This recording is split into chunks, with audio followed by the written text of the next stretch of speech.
Ya, bersinergi dengan Pasikian Paikatan Krama Istri atau Pakis Desa Adat Provinsi Bali, Lembaga Kursus dan Pelatihan Salon Agung gencar melakukan pelatihan tata rias dan busana adat Bali. Bahkan pelatihan ini nantinya akan dilakukan di setiap kabupaten kota yang ada di Bali.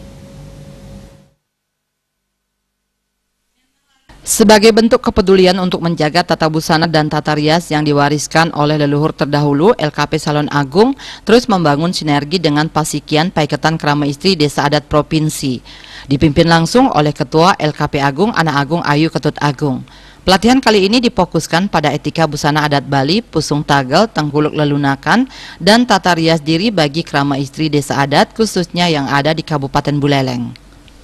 Adapun pelatihan yang diberikan berupa tata cara pemasangan pusung tagel, pusung gonjer, serta tengkuluk lelunakan. Kegiatan ini sangat bermanfaat di tengah pandemi COVID-19. Terlebih pelatihan ini memberikan skill kepada perempuan Bali untuk mampu merias diri secara mandiri.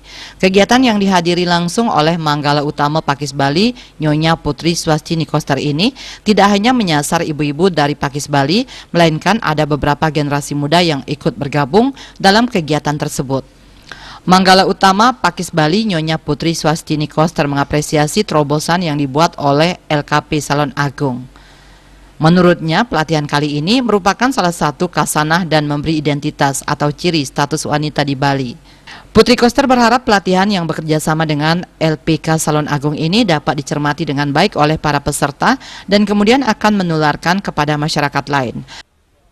Kita bisa menampilkan karakter karakter Nak Bali itu dari berbusana, anggun, santun, seperti negara. Etika juga ada di dalam etika, estetika dari santun.